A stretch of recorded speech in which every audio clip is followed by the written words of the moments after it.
नमस्कार साथियों, स्वागत है आपका हमारे यूट्यूब चैनल में।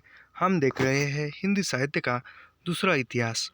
हमने कल के वीडियो में हम सरस्वती पत्रिका का प्रकाशन यहाँ तक हम आए थे और इसके आगे हम आज देखेंगे। जो परीक्षा में पूछा जाने योग्य है, मैं वही पढ़ूंगा और उसका ही विश्लेषण करूंगा।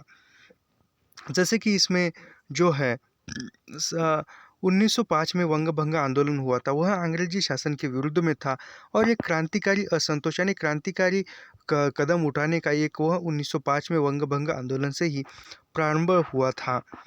हम यहाँ से जो है एक सविस्तर देखेंगे क्योंकि इसके पहले हमने कल देखा था।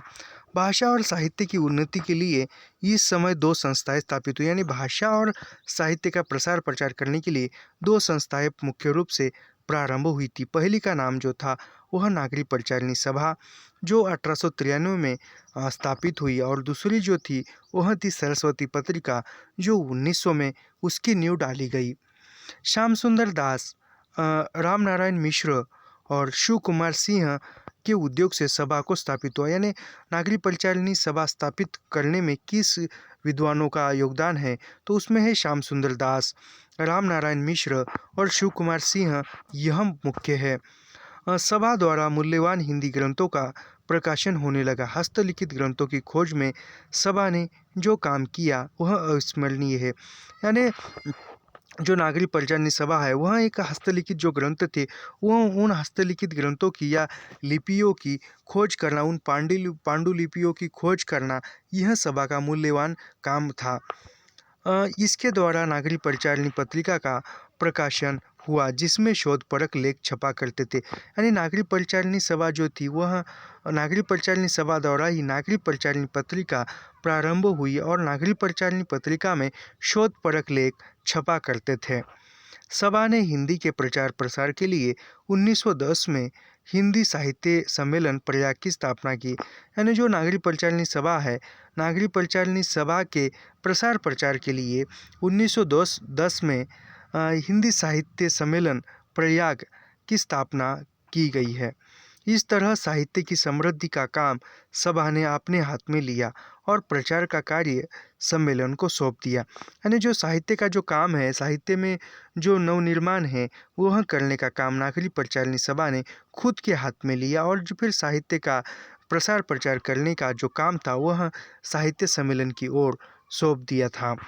सरस्वती के प्रकाशन ने हिंदी भाषा और साहित्य को व्यवस्थित और प्रतिष्ठित करने में अद्भुतपूर्ण योगदान दिया। यानी जो सरस्वती पत्रिका का जो पत्रिका थी, उस पत्रिका के बल पर ही साहित्य का एक व्यवस्थित रूप सामने आया। सुखद आश्चर्य है कि सरस्वती जैसी मासिक पत्रिका के प्रकाशन का निश्चय एक बंगाली सज्जन चिंतामणि घोष ने किया, जो इंडियन प्रेस इलाहाबाद के स्वत्वाधिकारी थे। यानी जो सरस्वती पत्रिका थी, सरस्वती पत्रिका मासिक पत्रिका है और सरस्वती पत्रिका के प्रकाशन करने का जो वह निर्णय था, वह नींव जो थी वह एक बंगाली सज्जन यानी बंगाली व्यक्ति थे, उनका नाम है चिंतामणि घोष, उन्होंने किया। और सरस्वती पत्रिका जो थी वह इंडियन प्रेस इलाहाबाद से निकलती थी। घोष जी के अनुरोध पर इसके संपादन का भार सभा ने स्वीकार कर लिया। फिर जो चिंतामणि घोष है, उन्होंने अनुरोध किया नागरी परिचालिनी सभा से और जो संपादन करने का कार्य सभा को यानी नागरी परिचालिनी सभा को दे दिया 1 वर्ष तक। यानी जब सभा 1900 पत्रिका जो थी 1900 में स्थापित हुई, तब 1 वर्ष तक श्याम सुंदर दास, राधा कृष्ण दास, जगन्नाथ दास, कार्तिक प्रसाद और किशोरीलाल गोस्वामी इनके संपादक मंडल में थे। यानी प्रारंभिक दौर में सरस्वती पत्रिका के संपादक मंडल में कौन कौन था, तो कालक्रम से लगाए जाए, ये सुमिलित कीजिए, सही क्रम पहचानिए, ऐसा प्रश्न पूछा जाता है। तो सबसे प्रथम आते हैं श्याम सुंदर दास, फिर राधा कृष्ण दास, फिर जगन्नाथ दास, फिर कार्तिक प्रसाद और फिर किशोरीलाल गोस्वामी, यह आते हैं। सन 1901 में इनके संपादन का दायित्व अकेले श्याम सुंदर दास ने संभाला। यानी सन 1901 में फिर सरस्वती पत्रिका का जो संपादन कार्य है वह अकेले श्याम सुंदर दास ने ही संभाला था। बाद में सन 1902 में वे संपादक कार्य से अलग हो गए। फिर 1902 में संपादक कार्य श्याम सुंदर दास ने छोड़ दिया। यह आकस्मिक ही सही, पर इधर सरस्वती का प्रकाशन आरंभ हुआ और उदय नई नई शताब्दी का, यानी इधर सरस्वती पत्रिका का प्रकाशन आरंभ हुआ और एक तरफ जो है एक नई शताब्दी का जन्म हुआ, प्रारंभ हुई। सन 1903 में महावीर प्रसाद द्विवेदी, यानी सन 1903 में सरस्वती पत्रिका का प्रकाशन संपादक जो है वह महावीर प्रसाद द्विवेदी ने स्वीकार किया था। और महावीर प्रसाद द्विवेदी का जन्म जो है वह 1864 से लेकर 1938 के बीच में हुआ था। कार्यभार संभाला। उनका जन्म रायबरेली जिले के दौलतपुर गांव में हुआ, यानी महावीर प्रसाद द्विवेदी का जन्म रायबरेली जिले के दौलतपुर गांव में हुआ था। किसान जीवन की सादगी और कर्मठता उनमें कूट कूट कर भरी हुई थी। वे बम्बई में रेल विभाग में नौकर थे। बहुत से मतलब, यानी वह बम्बई में रेल विभाग में नौकर थे, रेल विभाग में नौकरी करते थे। वहाँ उनके बॉस से उनसे जो मतभेद हुआ और फिर उन्होंने नौकरी से त्यागपत्र दिया और बाद में उन्होंने जब सरस्वती पत्रिका का संपादन कार्य हाथ में लिया तो रेल की तरह, यानी रेलगाड़ी की तरह उन्होंने वहाँ एक गतिशील कार्य किया नियमित रूप से। सरस्वती के प्रकाशन के आरंभ वर्षों में द्विवेदी, यानी सरस्वती पत्रिका जब आरंभिक वर्षों में संपादक कार्य जो द्विवेदी जी ने संभाला तो वह इस बात का ध्यान रखते थे कि अंग्रेजी सरकार के विरुद्ध कोई उसमें कोई साहित्य हो, कोई लेख न हो, न छपे, या उसके सरकार के विरुद्ध कोई आवाज़ न, विपत्ति न हो, ऐसी वहाँ कोई साहित्य वह सरस्वती पत्रिका में वह बाद छाप न, उसको इनकार करते थे। यही नहीं, वर्षों तक उनमें प्रतिक्रियावाद लेख छपते रहे। राजभक्ति के समर्थन में उन्होंने जो लिखवाया उनकी नींव तो भारतेंदु के समय में ही पड़ गई थी, यानी जो राजभक्ति के बारे में उन्होंने लिखा और दूसरों को लिखने के लिए प्रेरित किया। सन 1904 की सरस्वती में महारानी लक्ष्मीबाई पर एक लेख छपा, यानी सन 1904 में महारानी लक्ष्मीबाई पर एक लेख छपा था। वह क्यों छपा था? क्योंकि स्वतंत्रता संग्राम में अंग्रेज सरकार की सहायता या मदद करने के लिए महारानी लक्ष्मीबाई ने वचन दिया था, मदद करने का आश्वासन दिया था। इसीलिए 1904 में उस पर एक लेख छपा था और आगे चलकर उसी लेख में तात्या टोपे को नृशंस हत्यारा कहा गया। फिर आगे चलकर तात्या टोपे पर आरोप लगाया गया कि यह हत्यारा समझकर। फिर इसके लेख यह जो लेख था वह द्विवेदी जी, हजारी प्रसाद द्विवेदी जी ने लिखा था। सन 1905 की सरस्वती में जिस वर्ष वंगभंग हुआ, सन 1958 के ऐसे राज्य की प्रशस्ति छपी जिसने अंग्रेजी की सहायता की थी। यानी आगे चलकर जब 1905 में जब वंगभंग आंदोलन चला था, फिर आगे चलकर 1857 में ऐसे राज्य की जो प्रशस्ति हुई थी जिन्होंने अंग्रेज सरकार की सहायता की थी। सन 1908 की सरस्वती में संपत्ति शास्त्र की भूमिका छपी, यानी सन 1908 में संपत्ति शास्त्र की भूमिका सरस्वती पत्रिका में छपी थी। संपत्ति शास्त्र चाहे मौलिक ग्रंथ हो या अनुवाद, और फिर इस पर सवाल उठता है, प्रश्न उठता है कि संपत्ति शास्त्र यह ग्रंथ जो है अनुवादित है या मौलिक है? तो फिर नंद दुलारी वाजपेयी यह जो है संपत्ति शास्त्र ग्रंथ को अनुवादित ग्रंथ मानते हैं, पर इनकी भूमिका के प्रकाशन के बाद से सरस्वती का रुख बदल गया। फिर वह इसकी भूमिका जो है संपत्ति शास्त्र की इस पर सरस्वती पत्रिका में छपी। फिर सरस्वती पत्रिका का जो रुख है वह राष्ट्रीय रूप धारण कर रहा था और फिर वह राष्ट्रीय की तरफ मुड़ गई थी। भारतेंदु को उन्होंने अत्यंत आदर और सम्मान से याद किया, यानी महावीर प्रसाद द्विवेदी ने भारतेंदु को एक आदर सम्मान दिया था। उनके व्यक्तित्व को रीति कवियों से बहुत बड़ा और बहुआयामी बताया, यानी उनके व्यक्तित्व को, जो भारतेंदु के व्यक्तित्व को द्विवेदी जी ने बहुआयामी एवं सबसे रीति कवियों से बढ़कर माना है। उनके द्वारा प्रदर्शित मार्ग ही उन्हें अनुकरणीय लगा। यदि भारतेंदु की पत्रिकाओं से सरस्वती की तुलना की जाए तो वह बहुत भिन्न नहीं मिलेगी। यानी भारतेंदु जी ने जो पत्रिकाओं का प्रकाशन प्रारंभ किया था, उन पत्रिकाओं का उद्देश्य, उन पत्रिकाओं की शैली, जो विषय जो थे वह सरस्वती पत्रिका के ही बराबर थे, यूँ अलग नहीं थे। सरस्वती में समसामयिकता के प्रति अधिक आग्रह है, पर भारतेंदु के गद्य में जो जिंदा दिली, सरसता, हंसमुखता और व्यंग है वह सरस्वती में प्रकाशित गद्य में कहाँ। यानी जो भारतेंदु की पत्रिकाओं में जो भारतेंदु जी के पत्रिकाओं में जो गद्य प्रकाशित होता था उस गद्यों की भाषा में सरसता थी, हंसमुखता थी, जिंदा दिली थी। वहाँ जिंदा दिली, हंसमुखता, सरसता यह सरस्वती पत्रिका के प्रकाशित गद्य में नहीं थी। सरस्वती के माध्यम से द्विवेदी जी ने हिंदी साहित्य के गद्य और पद्य की विभाजक रेखा को मिटा दिया। यद्यपि सरस्वती में ब्रज भाषा की रचनाएं भी छपती रही, फिर भी खड़ी बोली पद्य को पर्याप्त प्रोत्साहन मिला। गद्य पद्य की भाषा खड़ी बोली हो गई, इसका श्रेय द्विवेदी जी को है। यानी गद्य पद्य की भाषा, कविता की भाषा और गद्य की भाषा यह खड़ी बोली भाषा बनी, इसका जो श्रेय है वह महावीर प्रसाद द्विवेदी को जाता है। भारतेंदु मंडल के लोगों ने खड़ी बोली में जो पद्य रचनाएं की उनमें ब्रज भाषा का मिश्रण तो था ही, संज्ञाओं और क्रियापदों के रूप भी विकृत थे। यानी जो भारतेंदु मंडल के जो कवि थे, जो लेखक थे, उन्होंने खड़ी बोली के रचनाओं में और खड़ी बोली और ब्रज भाषा के मिश्रण में रचनाएं लिखी थी। विभक्तियां हटाने के लिए संधियों का रूप भी बिगाड़ दिया गया था। उदाहरण तो दुनी ये दुनिया, असिल असली, नेव न्यू, इससे इसे जिसे, इससे जिससे आदि शब्दों को देखा जा सकता है। भाषा संबंधी इस अव्यवस्था को दूर करने का जो प्रयास द्विवेदी जी ने किया वह संस्मरणीय है। यानी जो भाषा के लिए, जो भाषा सुधारने के लिए जो द्विवेदी जी ने प्रयास किया वह अविस्मरणीय है। रीति काव्य का विरोध भारतेंदु मंडल के लेखक कर चुके थे, विशेष रूप से बाल कृष्ण भट्ट। यानी रीति काव्य का जो विरोध है वह भारतेंदु मंडल के लेखक कर चुके थे, और उसमें भी विशेष तरह से कहा जाए तो बालकृष्ण भट्ट ने रीति काव्य का विरोध जमकर किया है। द्विवेदी जी ने लिखा है, अभी द्विवेदी जी का यह कथन महत्वपूर्ण है, और द्विवेदी जी लिखते हैं, कविता का विषय मनोरंजक एवं उद्देश्य परक होना चाहिए। यह बहुत बार परीक्षा में पूछा गया है।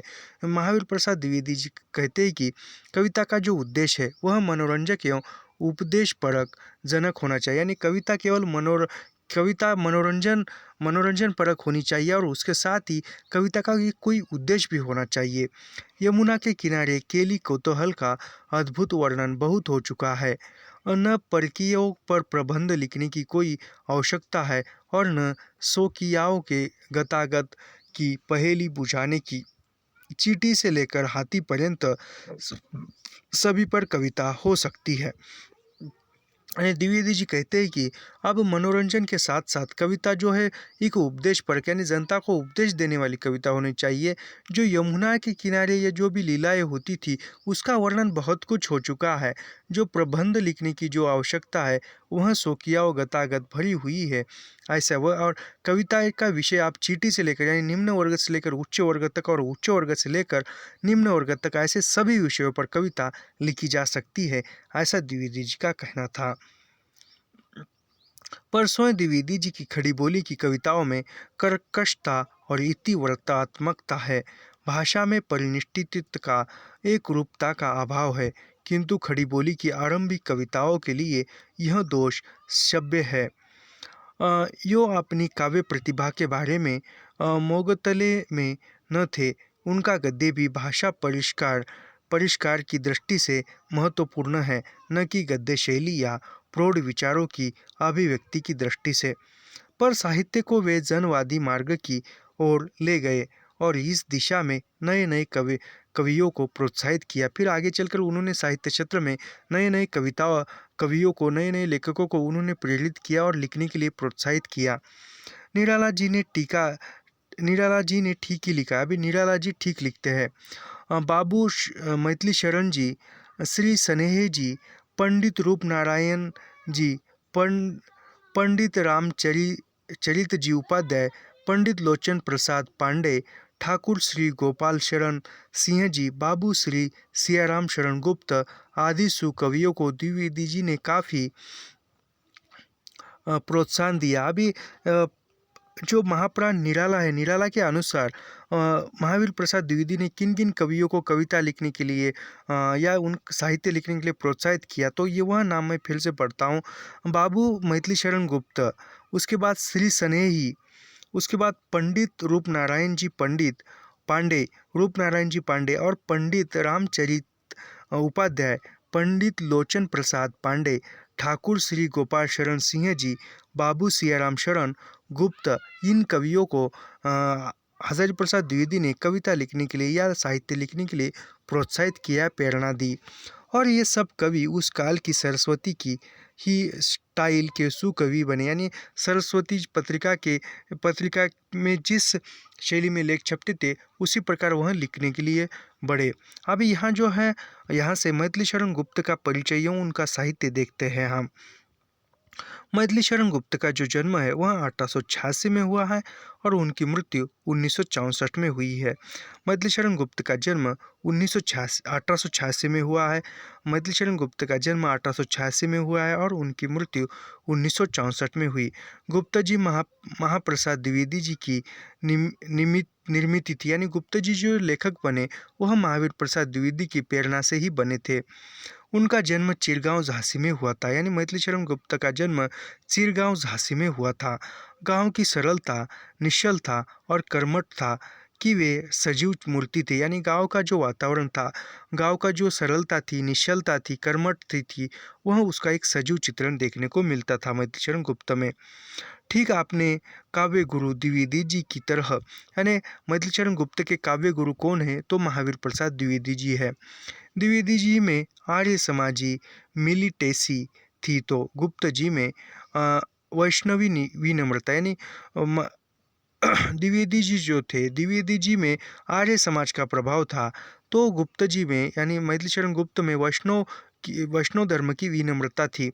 उन्हें साधारण स्कूली शिक्षा प्राप्त हुई थी, किंतु अपनी जीवट और संकल्प शक्ति के कारण वे संस्कृत, बंगाल, उर्दू, हिंदी के भाषा साहित्य में अद्भुत क्षमता अर्जित करने में समर्थ हुए। यह मैथिली शरण गुप्त को एक असाधारण शिक्षा प्राप्त हुई थी, स्कूल की शिक्षा, लेकिन उनके अंदर एक जिद थी,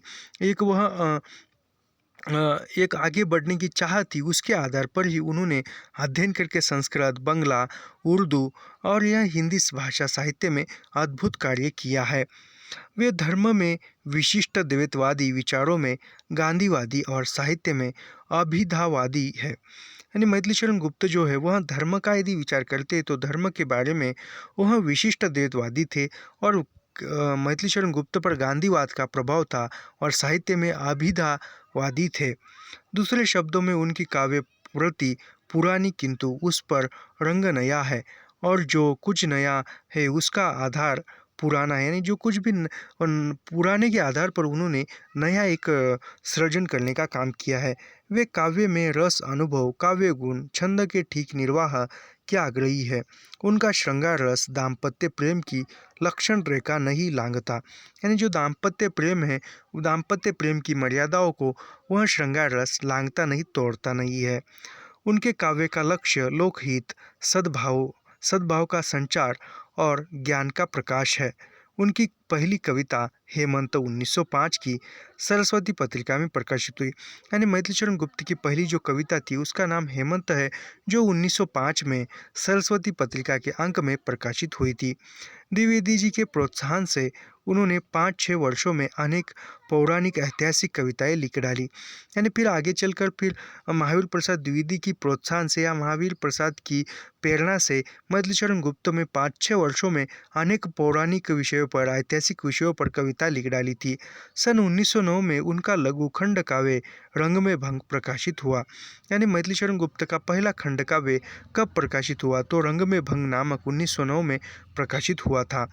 भारतेंदु के समय में निचोड़ के स्मरण से उदासी छा जाती थी, किंतु गुप्त जी चित्तौड़ में तोड़ा भरने वाली जादुई शक्ति पाते थे। गुप्त जी का पहला महत्वपूर्ण काव्य भारत भारती, जो 1913 है, यानी यहाँ कहा जाए तो भारत भारती का प्रकाशन 1912 है, लेकिन यहाँ पर 1913 बताया गया है। का सभी तरफ जो है 1912 ही है भारत भारती का प्रकाशन, लेकिन यहाँ पर 1913 क्यों बताया गया है, शायद गलती से हुआ होगा। जो गुप्त जी का यानी मैथिली गुप्त का जो महत्वपूर्ण काव्य है, प्रसिद्धि का काव्य, वह भारत भारती है, जो 1912 में प्रकाशित हुआ था। हिंदी भाषा भाषी क्षेत्र में इतने व्यापक स्तर पर राष्ट्रीय सांस्कृतिक चेतना जगाने का जो काम अकेले भारत भारती ने किया, उतना अन्य पुस्तकों ने मिलकर भी नहीं किया। यह जो है कोटेशन परीक्षा में पूछा जा चुका है। तो वह बच्चन सिंह कहते हैं भारत भारती के बारे में, इतने व्यापक स्तर पर, यानी जितने व्यापक स्तर पर, विश्वव्यापी स्तर पर राष्ट्रीय सांस्कृतिक चेतना जगाने का काम अकेले भारत भारती ने किया है, भारत भारती ग्रंथ ने किया है, उतना अन्य किसी पुस्तकों ने यानी अनेक पुस्तकों ने मिलकर नहीं किया। इस कारण इसे असमांतरण लोकप्रियता मिली। इसकी रचना मुसहादसे मुद्दों जजे इस्लाम या मुसद्दसे हाली की प्रतिक्रिया में हुई। यानी यह भी परीक्षा में पूछा था 2000 पिछले वर्ष 2023 यानी मार्च में जब पेपर हुआ था, तब यह पूछा था या जून में पूछा था। तो सरस्वती के प्रकाशन में जो है वह सरस्वती रचना की प्रेरणा गुप्त जी को मुसहास मुद्दों जजे इस्लाम या मुसद्दसे हाली की प्रतिक्रिया में हुई थी। मुद्दसे हाली में मुसलमानों के भूत, वर्तमान और भविष्य पर विचार किया गया था। हाली की प्रतिक्रिया में भारत भारती के 7 वर्ष पूर्व ब्रजमोहन दत्तात्रेय कैफी की पुस्तक भारत दर्पण का मुद्दसे कैफी प्रकाशित हो चुकी थी। गुप्त जी ने शैली हाली से ली और ज़मीन कैफी से, यानी जो गुप्त जी है मैथिली शरण गुप्त ने जो भारत भारती लिखने की शैली जो थी वह हाली से ली है, और जो ज़मीन थी यानी नींव जो थी वह कैफी से ली हुई है। उस पर चढ़ा हुआ रंग उनका अपना है, यानी जिस पर जो भारत भारती पर चढ़ा हुआ जो रंग है वह मैथिली शरण गुप्त का अपना है। उनमें राष्ट्रीय भावना और हिंदूवादी दृष्टिकोण की अभिव्यक्ति हुई है। जो लोग इसके आधार पर उन्हें हिंदू राष्ट्रवादी सिद्ध करते हैं, उन्हें समझना चाहिए कि भारतीय नवजागरण का आरंभ हिंदू राष्ट्रवाद से होता है। यानी बच्चन सिंह क्या करते हैं कि भारतीय नवजागरण का जो आरंभ है वह हिंदू राष्ट्रवाद से होता है। भारत भारती बाद में लिखी गई, हिंदू उसी का परिनिष्ठित सा है। राजा प्रजा का आधार लोकतंत्र है। इस तरह क्रमशः वे पूरे युगीन चेतना को समेटे लेते हैं। अभी यहाँ से जो उनका महत्वपूर्ण जो ग्रंथ है वह साकेत है। साकेत 1931 में प्रकाशित हुआ है। साकेत और भारत भारती के प्रकाशन के मध्यवर्ती काल में उनकी अनेक रचनाएं छपी। यानी जो 1912 भारत भारती जो है 1912-13 में प्रकाशित हुई, और साकेत जो है 1931 में। इनके बीच में जो भी 1200 लेकर यानी जो भी कालखंड बीता, उस कालखंड में मैथिली शरण गुप्त की अनेक रचनाएं प्रकाशित हो चुकी थी। उसमें शकुंतला, पंचवटी, त्रिपथका, गुरुकुल, झंकार आदि। पंचवटी को छोड़ शेष रचनाओं में वह राजनीतिक वैतालिक प्रतीत होता है। यानी पंचवटी इस ग्रंथ को छोड़कर बाकी सभी ग्रंथ में जो है वह एक राजनीतिक वैतालिक यह दिखाई देता है। गुप्त जी एक साधक कवि, यानी गुप्त जी एक साधना करके वह कवि बने हुए, इसलिए वह बच्चन सिंह गुप्त जी को एक साधक कवि कहते हैं। उनकी साधना की चरम उपलब्धि साकेत है, यानी उनकी कविता लिखने की जो साधना थी उसकी चरम उत्कर्ष यानी जो साकेत महाकाव्य है। इसमें उनका अपना समय समग्रित है, चित्रित है। द्विवेदी युगीन नीतिमत्ता, आदर्श नवजागरण और पुनरुत्थान का अंतर्विरोध है। सन 1908 की सरस्वती में महावीर प्रसाद द्विवेदी ने भुजंग भूषण भट्टाचार्य के नाम से कवियों की उर्मिला विषयक उदासीनता शीर्षक एक लेख लिखा था, जो रविंद्रनाथ टैगोर के लेख काव्य की उपेक्षिताएं से प्रभावित था। गुप्त जी को साकेत लिखने की प्रेरणा यही से मिली है। यानी गुप्त जी को साकेत महाकाव्य लिखने से प्रेरणा कहाँ से मिली है? तो जब 1908 में सरस्वती पत्रिका में महावीर प्रसाद द्विवेदी ने एक लेख लिखा था, उसका नाम था भुजंग भूषण भट्टाचार्य के नाम से। यानी महावीर प्रसाद द्विवेदी ने एक लेख लिखा था, उसका नाम था कवियों की उर्मिला। इस विषय पर लिखा था। और वह उस कवियों की उर्मिला यह लेख महावीर प्रसाद द्विवेदी ने भुजंग भूषण भट्टाचार्य नाम से लिखा था।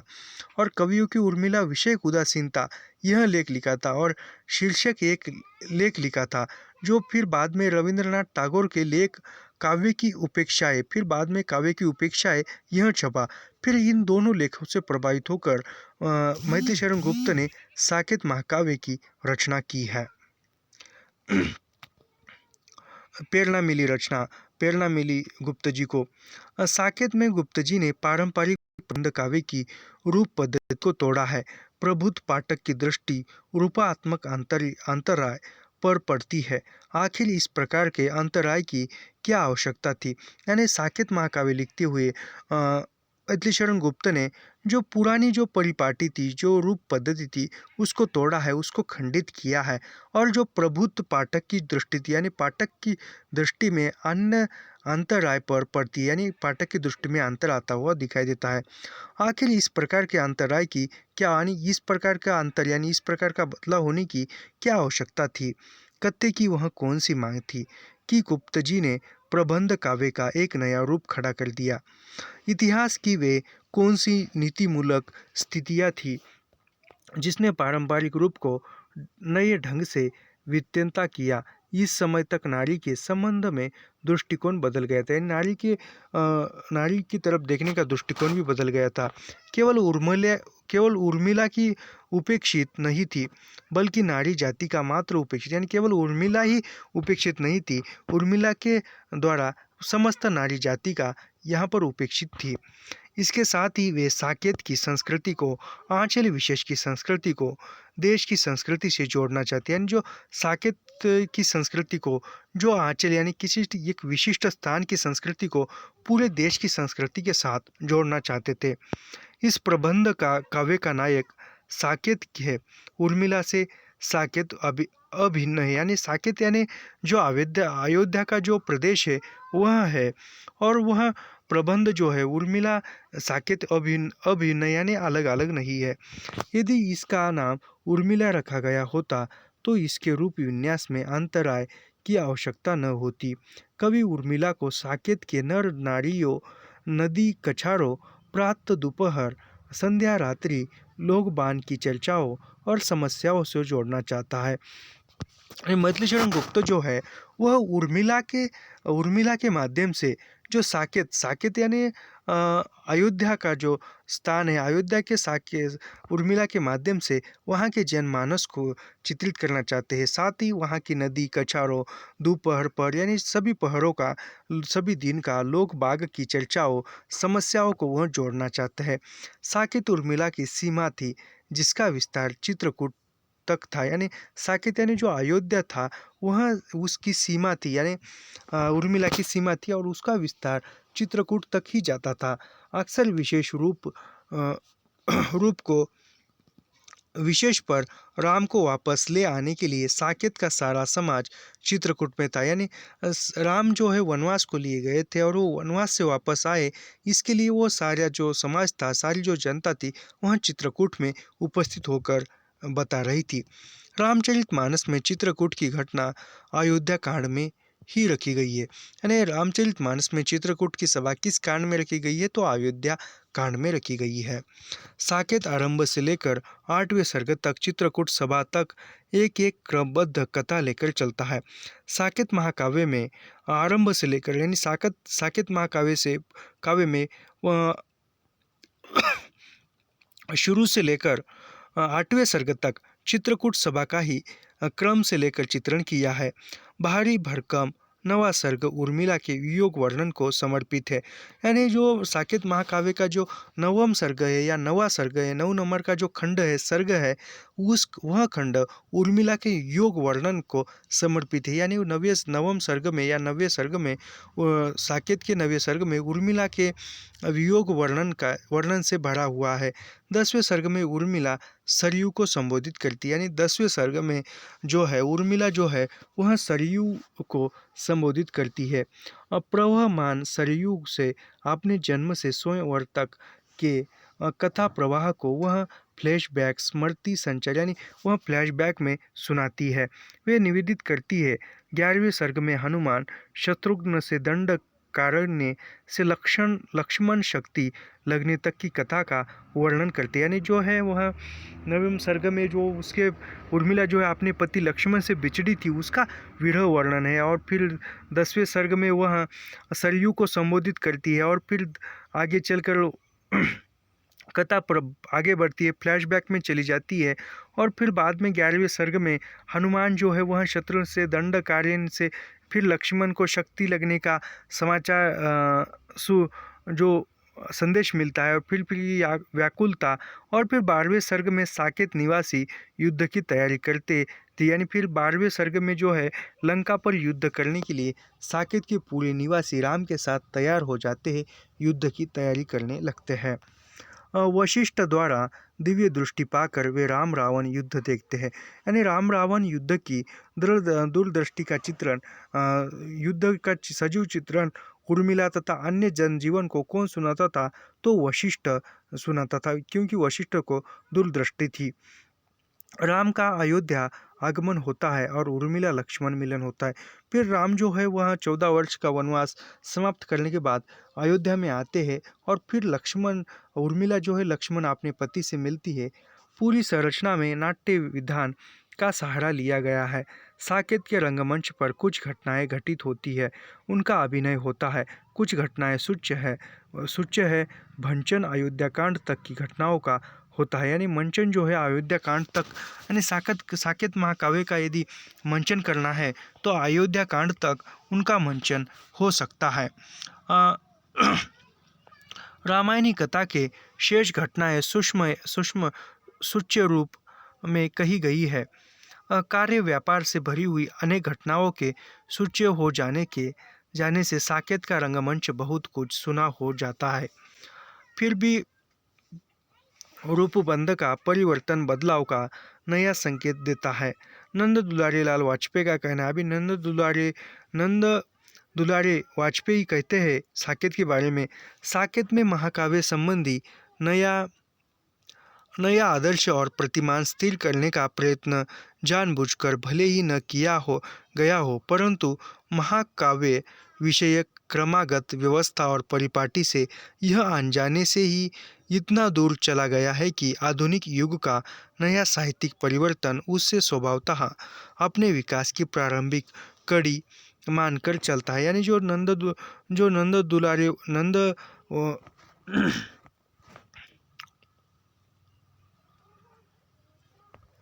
जो साकेत के बारे में नंद दुलारे वाजपेयी कहते हैं, वह कहते कि साकेत महाकाव्य में काव्य के संबंध में जो नया आदर्श और प्रतिमान स्थिर करने का प्रयत्न जानबूझकर न किया है, भले ही न किया है, फिर भी उसमें नया हो सकता है।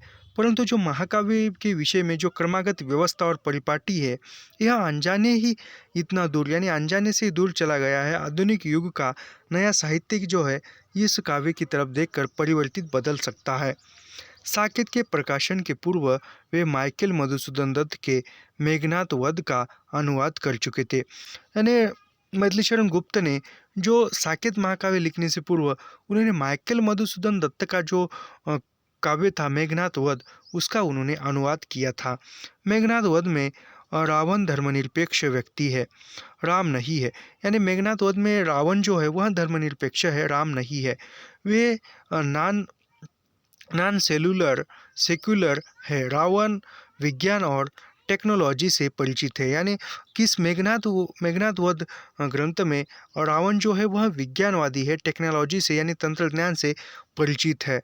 राम का चरित्र रावण के सामने हीन ठहरता है। यानी मेघनाद वध में राम का चरित्र जो है वह रावण से हीन पाता है या अपमानित होता है। इससे गुप्त जी के पारंपरिक आदर्श और मर्यादा को चोट पहुंचती है। गुप्त जी ने मधुसूदन को उत्तर देने का प्रयास किया। उनका कहना है कि राम अनार्यों पर आर्यों की विजय का प्रतीक है। यानी राम जो है जो अनार्य थे, उस अनार्यों पर आर्यों ने जो आक्रमण किया था और फिर आर्यों की जो विजय हुई थी, वह राम जो है अनार्यों पर आर्यों का विजय यानी राम प्रतीक है उसके। यह किसका मत है? यह मैथिलीशरण गुप्त का। इन्होंने मधुसूदन दत्त को उत्तर दिया था। इससे मधुसूदन का पक्ष ही समर्थित होता है। यही नहीं, साकेत में आर्य समाज का प्रभाव भी दिखाई पड़ता है। बहुजन वन में है, वन ऋषि वानर से मैं दूंगा, अब आर्यवत निज कर से उच्चरित होती चले वे वेद की वाणी गूंजे, गिरी कानन सिंधु पार कल्याणी, अंबर में पावन होम धूम ठहरावे। यानी जो साकेत महाकाव्य में आर्य समाज का प्रभाव दिखाई पड़ता है, साकेत महाकाव्य में किस समाज का प्रभाव है? तो आर्य समाज का है, और उसमें बहुजन है, बहुजन जो है जनमानस है, उसका भी चित्रण है। गुप्त जी जिस संधि स्थल पर खड़े थे, वहाँ आर्यत्व के प्रति मोह अस्वाभाविक नहीं था। इसके आधार पर उन्हें हिंदूवादी कहना सही नहीं, बल्कि इस कथन के पीछे अपने को प्रगतिशील सिद्ध करने की स्पृहा है। उन्होंने काबा और करबला भी लिखा है, यानी मैथिलीशरण गुप्त ने काबा और करबला नामक ग्रंथ भी लिखा है। इसकी भूमिका में वे लिखते, काबा और करबला की भूमिका में मैथिलीशरण गुप्त लिखते हैं, अपने देश में आंतरिक सुख शांति के लिए हमको हिल मिलकर रहना चाहिए। यानी मैथिलीशरण गुप्त क्या कहते हैं कि हमारे देश में जो आंतरिक सुख शांति प्राप्त करने के लिए हमें मिलजुल कर एकता के साथ रहना चाहिए। मंगल घट में वे लिखते हैं, अभी मंगल घट में वे यानी मैथिलीशरण गुप्त लिखते हैं, राम रहीम बुद्ध ईसा का सुलभ एक सा ध्यान यहाँ, इसे कोई अंतर विरोध भी कह सकता है। यानी मंगल घट का ग्रंथ में मैथिलीशरण गुप्त लिखते कि राम रहीम बुद्ध ईसा, इसका जो सुलभ जो ध्यान था वह एक जैसा था, एक सा ध्यान यहाँ, इसे कोई आंतर विरोध भी कह सकता है। उनका राजनीतिक विचार गांधीवाद से प्रभावित था, यानी मैथिलीशरण गुप्त का राजनीतिक विचार जो था वह गांधीवाद से प्रभावित था। गांधी जी के न्यासवादी सिद्धांत में उनकी गहरी आस्था थी, यानी गांधी जी का जो न्यासवादी सिद्धांत था उस पर मैथिलीशरण गुप्त की आस्था थी। दूसरी ओर वह राज्यहीन समाज की यूटोपिया भी प्रस्तुत करते हैं, जननी में पूंजीवाद का विरोध करते हैं। हिंदी क्षेत्र में जातीय गौरव को जागृत करने में उनके महत्व को भुलाया नहीं जा सकता। नारी के संबंध में उनका बीज विचार है, यानी नारी के संबंध में मैथिलीशरण गुप्त कहते हैं, आबला जीवन हाय तुम्हारी यही कहानी, आंचल में है दूध और आँखों में पानी। यह बहुत बार पूछा गया प्रश्न है, पंक्ति आई थी। उनकी नारियों में उर्मिला का चरित्र चित्रण सबसे अधिक निष्प्रभ और ठंडा है, यानी सबसे निष्प्रभ और ठंडा चित्र नारियों में उर्मिला का गुप्त जी ने किया है। रोने के अतिरिक्त उसे और कोई काम नहीं है। विरह वर्णन के लिए इतने अधिक पृष्ठ खपा देना औचित्यपूर्ण नहीं। महात्मा यानी यह बच्चन सिंह का कथन है, मैं फिर से पढ़ता हूँ, महत्वपूर्ण लगता है, परीक्षा में पूछा जाने योग्य है।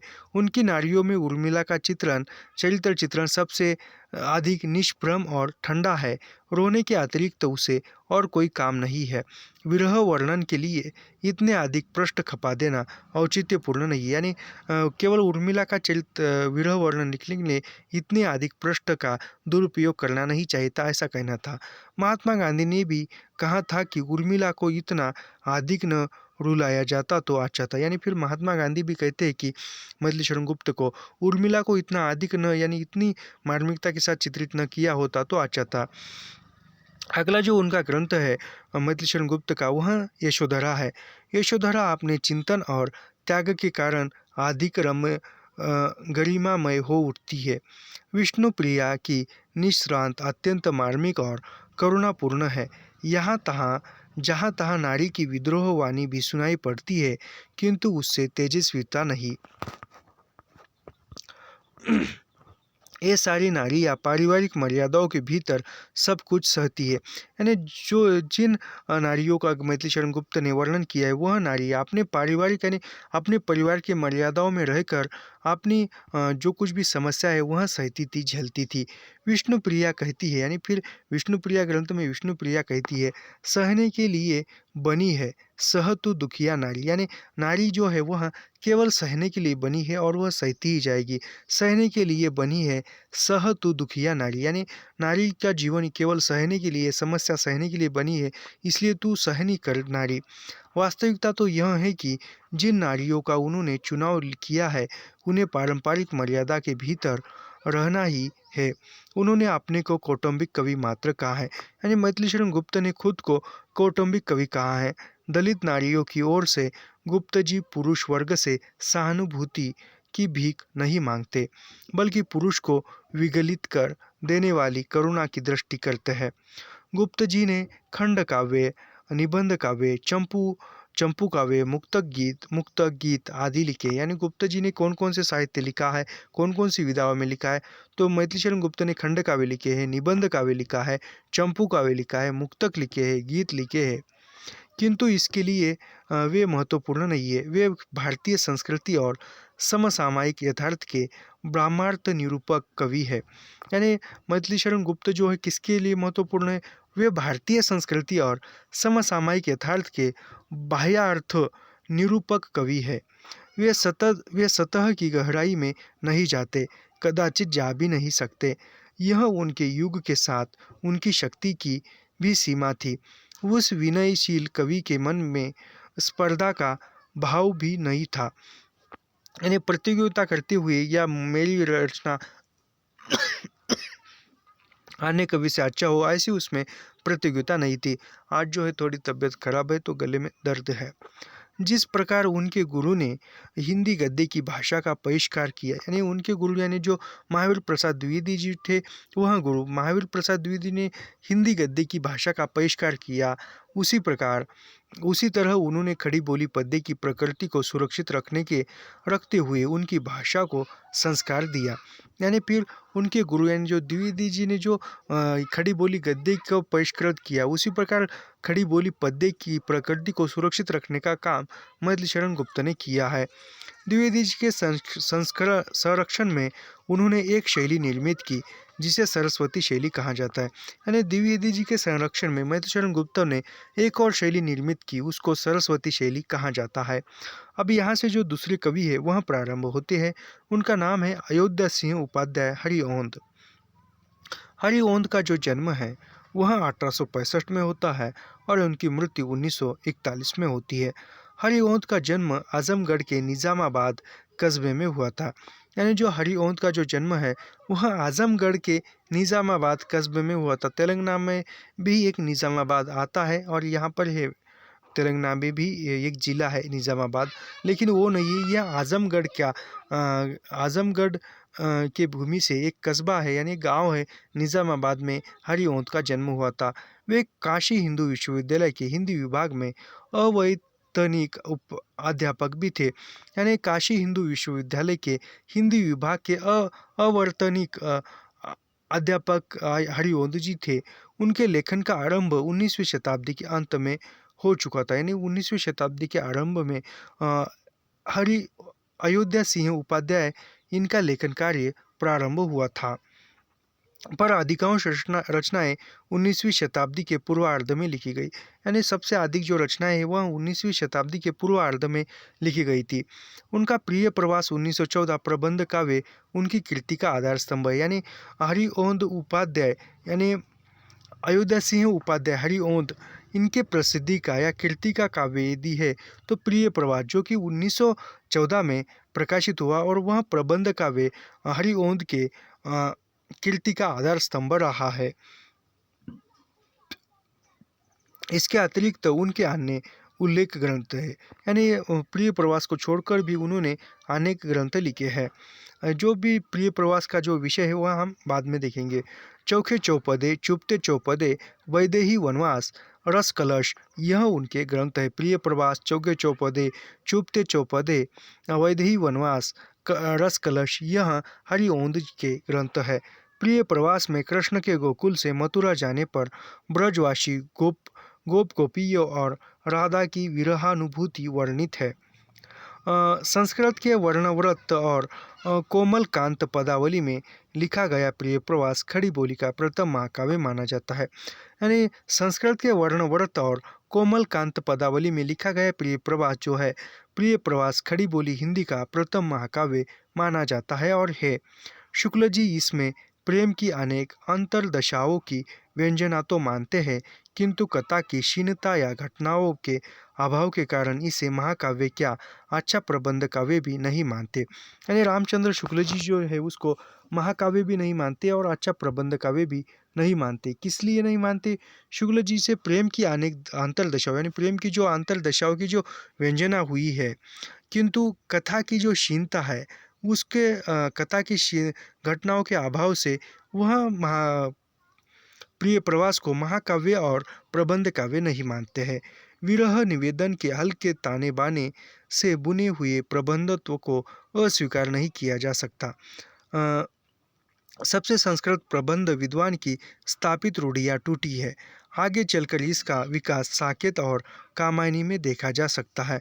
शुक्ल जी की रामचरितमानस प्रबंध दृष्टि साकेत और कामायनी के प्रबंध विधान को भी अनदेखा कर देती है। यानी जो रामचरितमानस जो तुलसीदास का है उसका जो प्रबंध दृष्टि है वह साकेत और कामायनी को भी वह अनदेखा करती है। प्रिय प्रवास में राधा कृष्ण को लोक सेवक के रूप में चित्रित किया है। यानी किस ग्रंथ में राधा कृष्ण को लोक सेवक के रूप में चित्रित किया है? तो प्रिय प्रवास को। विरह वर्णन मर्म को छूता है, पर वैदेही वनवास आर्य समाज के प्रभाव के कारण हड़मास रहित मालूम पड़ता है। यानी जो वैदेही वनवास जो ग्रंथ है वह आर्य समाज का प्रभाव उस ग्रंथ में है और जो हड़मास का रहित ही वह उस पर मालूम पड़ता है। चौखे चौपदे और चुभते चौपदे की भाषा बोलचाल की भाषा है, टेढ़ हिंदी की टाट की तरह। यानी जो हरिओंद के जो ग्रंथ है चौके चौपदे चुभते चौपदे, इसकी भाषा जो बोलचाल की भाषा है और टेढ़ हिंदी की टाट की तरह है। इस कलम के अधिकांश कवि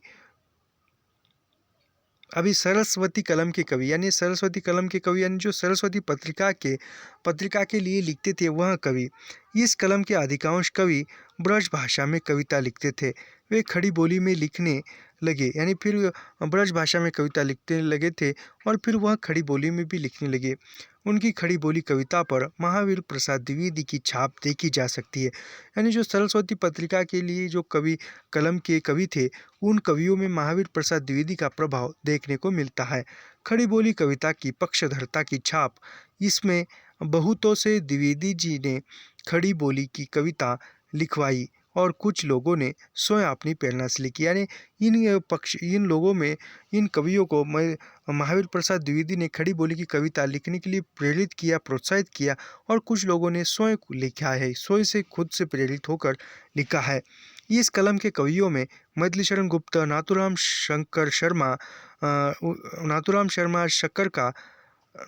शंकर शर्मा का जन्म 1859 और मृत्यु 1935 में होती है। रायदेवी प्रसाद पूर्ण का काल जो है 1868 से 1959 है। लाला भगवान दीन 1866 से 1930, रामचरित उपाध्याय 1872 से 1938, गया प्रसाद शुक्ल सनेही 1883 से 1930, रूप नारायण पांडे 1884 से 1959 और लोचन प्रसाद पांडे मुख्य है। इनके अतिरिक्त सैयद अमीर अली मीर, कामता प्रसाद गुरु, गिरिधर शर्मा, नवरत्न आदि की गणना भी इस कलम के अंतर्गत की जाती है। सरस्वती कलम के कवि या सरस्वती कलम के कवियों में कौन कौन से नाम हैं मैं फिर से एक बार पढ़ता हूँ। इसमें मैथिलीशरण गुप्त है, नाथुराम शंकर शर्मा है, राय देवी प्रसाद पूर्ण है, लाला भगवान दीन है, रामचरित उपाध्याय है, गया प्रसाद शुक्ल सनेही, रूप नारायण पांडे, लोचन प्रसाद पांडे।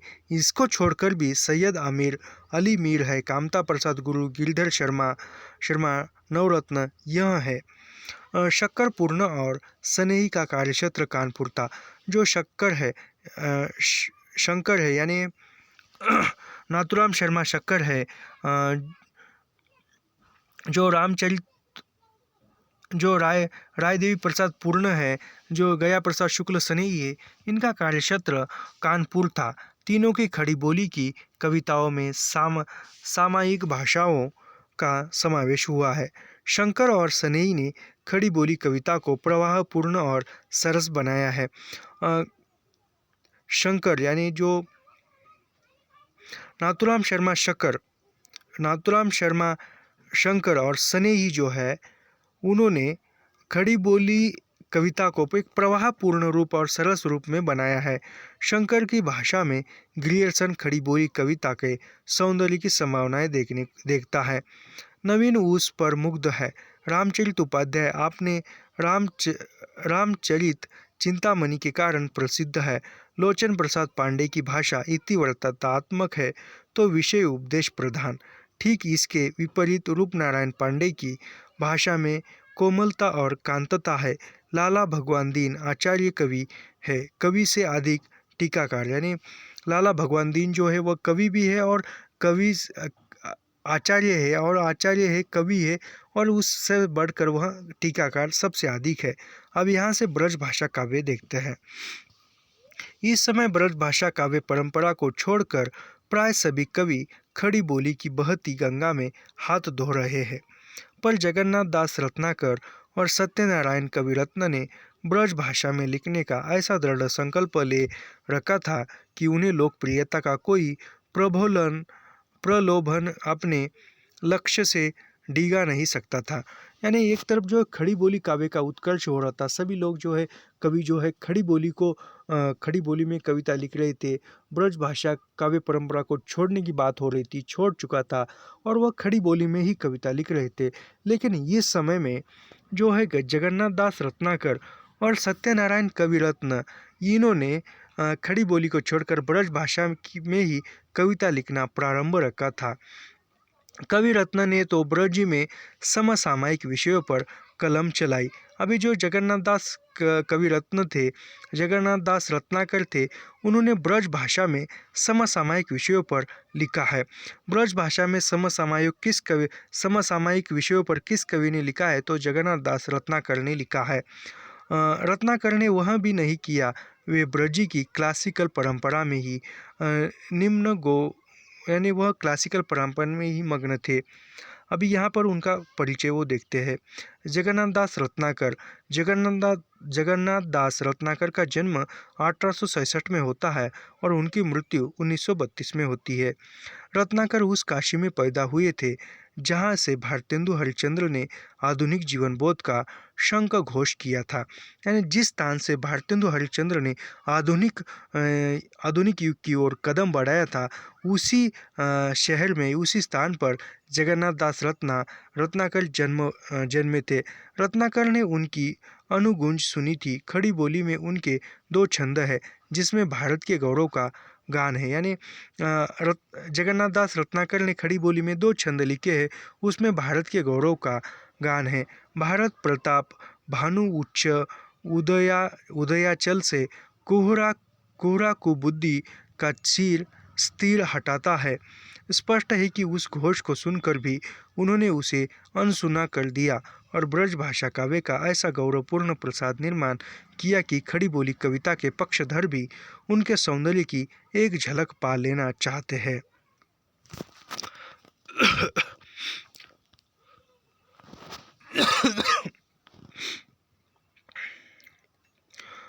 खड़ी बोली कविता के महानंद के प्रभाव में वह एक चित्रोपम द्वीप की तरह शोभित है। यानी एक तरफ खड़ी बोली कविता का उत्कर्ष और एक तरफ फिर भी बड़ी ब्रज भाषा में बना रहना, प्रवाह उससे टकराकर आगे चला जाता है। यानी फिर खड़ी बोली कविता के बीच में एक वह रोकने का काम करते हैं, बांध बनकर खड़े होते हैं। लेकिन जो खड़ी बोली काव्य का जो प्रवाह है वह उन रत्नाकर को टकरा कर आगे निकल जाता है। न तो प्रवाह उसे प्रभावित करता है और न द्वीप प्रवाह को। दोनों की न्यारी न्यारी दुनिया है। इतना समय बीत जाने पर भी महानंद की धारा में बहता हुआ सहृदय द्वीप के सौंदर्य से आकृष्ट होता है, उसकी प्रशंसा करता है, कुछ देर उस द्वीप में रमना चाहता है। महानंद की धारा में पता नहीं क्या क्या वह बह गया, किंतु रत्नाकरी द्वीप कलाकृतियाँ अब भी अनशून्य है। क्या है उसकी कविता में? सबसे पहले हमारा ध्यान रत्नाकर की गहन आस्था और अटूट काव्य साधना पर जाता है। वे महावीर प्रसाद द्विवेदी के समसामयिक थे। यानी जो जगन्नाथ दास रत्नाकर है वह महावीर प्रसाद द्विवेदी के समसामयिक यानी उसी के समय में है। द्विवेदी जी शैली के कवि खड़ी बोली में लिख रहे थे, यानी द्विवेदी जो है वह शैली के कवि और खड़ी बोली में लिख रहे थे। किसी किसी रचना पर छायावाद का भी रंग था, यानी महावीर प्रसाद द्विवेदी के रचना में छायावाद का भी रंग था। उद्धव शतक जो उनका सर्वश्रेष्ठ काव्य है वह 1929 में प्रकाशित हुआ। इसके पहले वे हिंडोला, हरिश्चंद्र, कलकाशी और गंगा अवतरण लिख चुके थे। लेकिन क्या यह आकस्मिक है कि जिस वर्ष निराला का परिमल छपा उसी वर्ष रत्नाकर का उद्धव शतक सन 1928 में पल्लव का प्रकाशन हो चुका था। यानी सन 1928 में पल्लव ग्रंथ का प्रकाशन जो निराला का था उसका हुआ, और उसी समय में जो रत्नाकर का ग्रंथ था कलकाशी, गंगा अवतरण लिख चुके थे। लेकिन इसी में इसका हिंडोला, हरिश्चंद्र यह उनका भी प्रकाशन हो चुका था। एक और ब्रज भाषा की श्रेष्ठ काव्य परंपरा की अंतिम कड़ी यानी समापन, और दूसरी ओर स्वच्छंदवादी काव्य का आरंभ समारोह। यानी एक और जो ब्रज भाषा जो है समाप्त होने के कगार पर आई थी, और वह समाप्त होने पर आई थी, और एक तरफ जो स्वच्छंदवादी कवि जो था वह स्वच्छंदवादी कविता की जो धारा जो थी, प्रवाह जो था वह आरंभ हो चुका था। एक ही समय में हिंदी काव्य की दो धाराएं, एक क्लासिकल और दूसरी रोमांटिक। फिर भी उद्धव शतक का आकर्षण क्यों है? ब्रज भाषा की श्रेष्ठ काव्य परंपरा के भव्य मारक के कारण, मध्यकालीन कला कौशल्य और विन्यास के कारण यह सब तो कमोवेश दुलारे दोहावली में भी मिल जाएगा, किंतु बिहारी की टेढ़ अनुकृति का स्वागत नहीं हुआ। लेकिन उद्धव शतक का आकर्षण अब भी बना हुआ है। उन्होंने विषय वस्तु भक्ति काल से सूरदास से ली, छंद और शिल्प रीतिकाल से विषय वस्तु में भी जगह जगह नई उद्भावनाएं दिखाई देगी। तो शिल्प में आधुनिक टेक्निक का मिश्रण है, इसलिए उद्धव शतक न दुलारे दोहावली की तरह बिहारी सतसई की अनुकृति नहीं है। उद्धव शतक यह सबसे महत्वपूर्ण ग्रंथ रत्नाकर का है और बिहारी सतसई की अनुकृति नहीं है। उद्धव शतक की टेक्निक और कसावट सतसई से ली गई है, यानी जो उद्धव शतक है इस ग्रंथ की टेक्निक या कसावट जो है वह बिहारी सतसई से ली गई है। इसके माध्यम से उन्होंने श्रृंगार ही नहीं, भक्ति, प्रेम और करुणा को भी साकार किया, यानी जो भक्ति रस है, करुणा रस है, उसको भी साकार तरह से चित्रित किया है। अंत इसकी संरचना में नया आकर्षण भर गया है। आधार से भिन्न अधिरचना का भी अपना सौंदर्य होता है। कभी कभी शुद्ध कविता भी अपने सौंदर्य से आकृष्ट करती रहती है। तो आज की वीडियो में यहाँ तक भी रुकते हैं, और कल जो है हम सत्यनारायण कवि रत्न से प्रारंभ करते हैं। तो मिलते हैं अगली वीडियो में। ऐसे ही लाइन टू लाइन, पंक्ति दर पंक्ति अध्ययन करने के लिए हमारे चैनल को सब्सक्राइब कीजिए, लाइक कीजिए और शेयर करना मत भूलिए, और हाँ, कमेंट भी कीजिए, क्योंकि आपकी कमेंट ही हमारा सबसे बड़ा मूल्य है, हौसला बढ़ाने में काफ़ी है। मिलते हैं अगली वीडियो में। धन्यवाद।